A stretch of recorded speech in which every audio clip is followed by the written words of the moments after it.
2024 ஆண்டு நடைபெற்ற வரலாற்று சிறப்புமிக்க தேர்தலின் மூலம் இலங்கை மக்கள் வழங்கிய அரசியல் ஆணை இன்று அதன் உண்மையான அர்த்தத்தையும் பெறுபேறுகளையும் வெளிப்படுத்த தொடங்கியுள்ளது.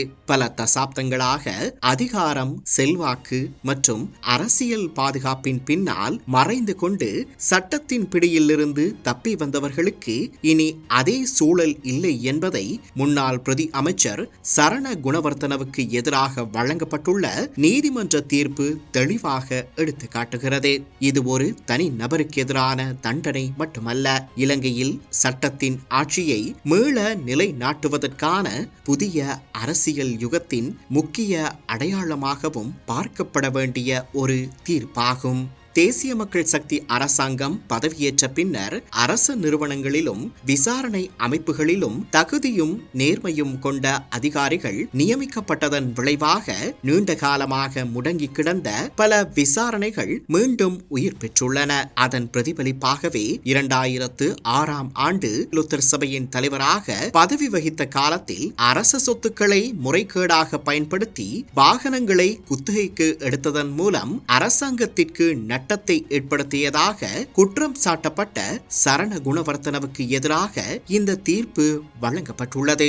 லஞ்சம் அல்லது ஊழல் குற்றச்சாட்டுகளை விசாரிக்கும் ஆணைக்குழுவினால் தாக்கல் செய்யப்பட்ட 222 கீழ் 2022, 203 கீழ் 2022, 205 கீழ் 2022 மற்றும் 206 கீழ் 2022 ஆகிய 4 வழக்குகளையும் விசாரித்த கொழும்பு மேல் நீதிமன்ற நீதிபதி முகமது மிகைல் ஒவ்வொரு வழக்கிற்கும் தலா 4 ஆண்டுகள் வீதம் மொத்தமாக 16 ஆண்டுகால கடூழிய சிறை தண்டனையை விதித்தார். அதனுடன் 18 லட்சம் ரூபாய் அபராதமும் விதிக்கப்பட்டுள்ளது.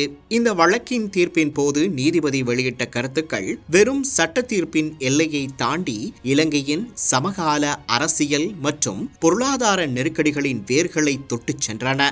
சில அரசியல்வாதிகளும் அதிகாரமிக்க நபர்களும் செய்த இத்தகைய பாரிய ஊழல்களை இன்று நாட்டை வங்குரோத்து நிலைக்கு தள்ளியதோடு சாதாரண மக்கள் எரிபொருள், சமையல், எரிவாயு மற்றும் அத்தியாவசிய உணவுப் பொருட்களுக்காக நீண்ட வரிசைகளில் நிற்க வேண்டிய துயர நிலையை உருவாக்கியதாக நீதிபதி சுட்டிக்காட்டியிருப்பது குறிப்பிடத்தக்கது. அந்த வார்த்தைகள் நீதிமன்ற குறிப்புகளாக மட்டுமன்றி கடந்த சில ஆண்டுகளில் எண்ணற்ற கஷ்டங்களை அனுபவித்த இலங்கை மக்களின் மனவேதனையின் பிரதிபலிப்பாகவும் அமைந்தன.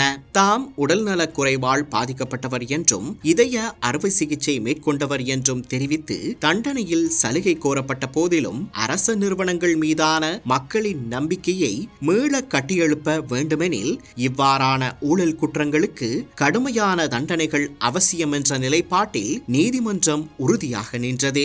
சட்டம் அனைவருக்கும் சமம் என்ற அடிப்படை கோட்பாட்டை மீண்டும் உறுதிப்படுத்திய இந்த தீர்ப்பு அதிகாரமும் செல்வாக்கும் நீதிக்கு மேலானவை அல்ல என்பதை நினைவூட்டுகிறது.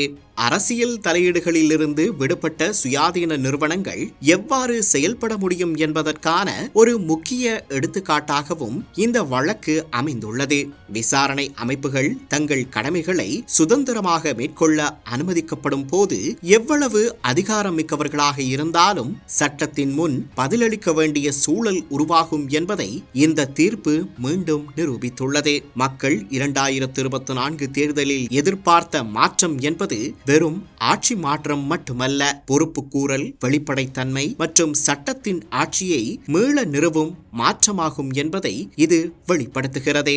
திருவள்ளுவர் பல நூற்றாண்டுகளுக்கு முன்னரே நல்லாட்சியின் சாராம்சத்தை இவ்வாறு கூறியுள்ளார். ஓர்ந்து கண்ணோடா திரை புரிந்து யார் மாட்டும் தேர்ந்து செய்வதை முறை. அதாவது எவரிடமும் பாரபட்சம் காட்டாமல் அனைத்தையும் ஆராய்ந்து நீதியுடனும் நடுநிலையுடனும் தீர்ப்பு வழங்குவதே உண்மையான ஆட்சி என்பதாகும். அந்த குறளின் பொருளை நடைமுறையில் பிரதிபலிக்கும் ஒரு நிகழ்வாகவே சரண குணவர்த்தனவுக்கு வழங்கப்பட்டுள்ள இந்த தீர்ப்பை பார்க்க முடிகிறது.